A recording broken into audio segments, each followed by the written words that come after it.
Hello प्यारे विद्यार्थियों, आज हम करने जा रहे हैं श्री उपेंद्र नाथ अश्क जी द्वारा लिखित एकांकी तौलिए से जुड़ा हुआ एक अन्य प्रश्न। प्रश्न इस प्रकार से आ सकता है। तौलिए शीर्षक एकांकी में लेखक ने समाज की कौन सी समस्या की ओर संकेत करना चाहा है, इस पर अपने विचार दीजिए। अथवा श्री उपेंद्र नाथ अश्क जी द्वारा लिखित तौलिए शीर्षक एकांकी के उद्देश्य पर अपने विचार दीजिए। आइए इस पर चर्चा करते हैं। एकांकीकार अश्क जी जो सामाजिक एवं पारिवारिक जीवन को विशेष महत्व देते हैं, इसी से उन्होंने पारिवारिक समस्याओं तथा ग्रस्त जीवन के विषय बनाकर सफल एकांकियों की रचना की है। ये पारिवारिक समस्याएं मुख्यतः मध्यवर्गीय परिवार से संबंधित ही रही हैं। प्रस्तुत एकांकी तौलिए में भी मध्यवर्गीय परिवार की एक गंभीर समस्या को उठाया गया है। समस्या है मध्यवर्गीय परिवारों में बढ़ती हुई नकल की प्रवृत्ति। आज का मध्य वर्ग अमीरों की नकल करना चाहता है। अब कम आय होने पर भी वह अमीरों की तरह ही रहना, खाना पीना, पहनना चाहता है। आज हर मध्यवर्गीय परिवार में डाइनिंग रूम देखने को मिलता है, उसमें सोफा सेट होना भी जरूरी है। डाइनिंग टेबल, ड्रेसिंग टेबल आज हर घर की जरूरत बन गई है। भले ही घर की आय उतनी ना हो, किंतु दिखावे के लिए इन चीजों का होना अति आवश्यक माना जाने लगा है। दिखावे की इस प्रवृत्ति के कारण मध्यवर्गीय परिवारों के खाने पीने, पहनने और रहने सहने के ढंगों में भी तब्दीली आ गई है। अश्क जी का प्रस्तुत एकांकी इसी तकल्लुफ और बाह्य प्रदर्शन की प्रवृत्ति पर करारी चोट करता हुआ दिखाई देता है। अश्क जी ने इस एकांकी में मध्यवर्गीयों के अमीरों की नकल पर उच्च स्तरीय रहन सहन तथा शिष्टाचार की नकल को उजागर किया है। तथाकथित अभ्याजात प्रवृत्ति के अनुकरण के मोह में फंसी एकांकी की नायिका मधु न केवल तनाव युक्त जीवन जीती है, बल्कि पति के जीवन में भी खीज और घुटन को जन्म दे देती है। मधु सफाई पसंद है, किंतु सनक की हद तक। वह हर बात में हर किसी को टोकती रहती है। एकांकी का आरंभ ही ऐसे झगड़े से होता है। मधु का पति बसंत हजामत बनाते समय मदन के तौलिए से मुंह पोंछ लेता है।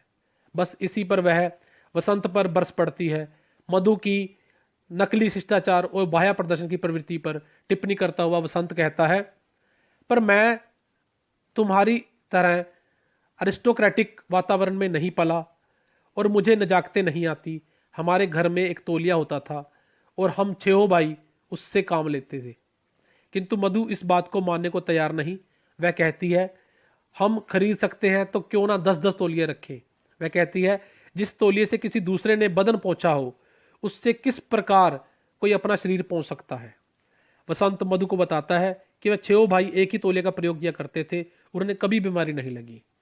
वह चूहा सैदन शाह के वासियों का उदाहरण देता है, जो जोहड़ तालाब का पानी पीकर भी बीमारी से सुरक्षित थे, और मधु को बताता है कि बीमारी का मुकाबला इन नजाकतों से नहीं होता, बल्कि शरीर में ऐसी शक्ति पैदा करने से होता है जो रोग के आक्रमण का प्रतिरोध कर सके।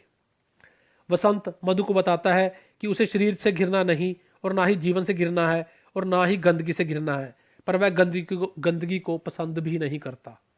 किंतु मधु की सफाई पसंदगी तो सनक की हद तक पहुंची हुई है। परिवार में अलग अलग तौलिए तो रखती है। वसंत के रोज बनियान ना बदलने पर भी लड़ती है। सर्दियों में रजाई में पैर धोकर बैठने देती है। खाना केवल डाइनिंग टेबल पर ही खाने को कहती है। हजामत केवल ड्रेसिंग टेबल के सामने ही बैठकर बनाने को कहती है। वसंत के मित्रों को पलंग पर बैठने नहीं देती। किसी को बाहर से जूते पहनते हुए अंदर आ धमकने पर ऐतराज करती है। वह अपने पति को यहां तक कह देती है, उसे गंदे लोगों से घृणा है। मधु की इस झूठे दिखावे और नकली शिष्टाचार की प्रवृत्ति उसके मन में खीज उत्पन्न करती है। मधु जब बसंत को कहती है, आप पर अशिष्टता के शौक से पसंद करें, मैं तो इसे कदापि पसंद नहीं कर सकती। जिसे बैठने उठने बोलने का सलीका नहीं, वह मनुष्य क्या पशु है। ऐसे शब्द सुनकर बसंत का खींच उठना स्वाभाविक ही है। वह गर्ज कर कहता है, पशु तो तुम मुझे पशु समझती हो? तुम मनुष्य की प्रकृति भावनाओं को बांधने का कर रखना चाहती हो, कठिन सिद्धांतों की बेड़ियों में, ताकि उसकी रूह भी मर जाए। मुझे यह सब पसंद नहीं और इसलिए मुझसे घृणा करती हो। मधु बसंत की बातों को स्वीकार करना नहीं चाहती। वह घर छोड़ मायके जाने को सोचती है, किंतु तभी बसंत को किसी दफ्तर के काम से बनारस जाना पड़ता है। इन 2 महीनों में मधु को केवल औपचारिक पत्र ही लिखता है, जिसमें मधु यह समझती है कि उसके पति उससे नाराज हैं। वह उसकी अनुपस्थिति में उस जैसा ही बनने की कोशिश करती है, ड्राइंग रूम में पलंग डाल देती है, खिलखिलाकर हंसना शुरू कर देती है और सहेलियों के साथ चाय पलंग पर ही पीती है। किंतु ज्यों ही उसे पता चलता है कि उसका पति उससे नाराज नहीं, वह फिर अपनी पहली सी आदत पर आ जाती है। इस प्रकार बड़ी कुशलता से लेखक ने यह सिद्ध कर दिया है कि पाश्चात्य सभ्यता का अंधानुकरण किसी प्रकार जीवन की सहजता, उमंग और उत्साह को छीन कर पंगु बना देता है। एकांकीकार अपने उद्देश्य में पूर्णतः सफल हुआ है। हम देखते हैं कि आज से लगभग 50 वर्ष पूर्व लिखा गया यह एकांकी वर्तमान समाज के मध्य वर्ग का कितना सच्चा चित्र प्रस्तुत करता है। आज शिकायत यह की जा रही है कि सबसे अधिक दुखी और तंग मध्य वर्ग है। कुछ लोग तो यहाँ तक कहते हैं कि मध्य वर्ग धीरे धीरे लुप्त हो रहा है। क्या कारण है कि सन 1931 के आसपास देश के हर क्षेत्र में जो मध्य वर्ग छाया हुआ था, आज उस पर घोर यातनाएं सहने को मजबूर हो रहा है।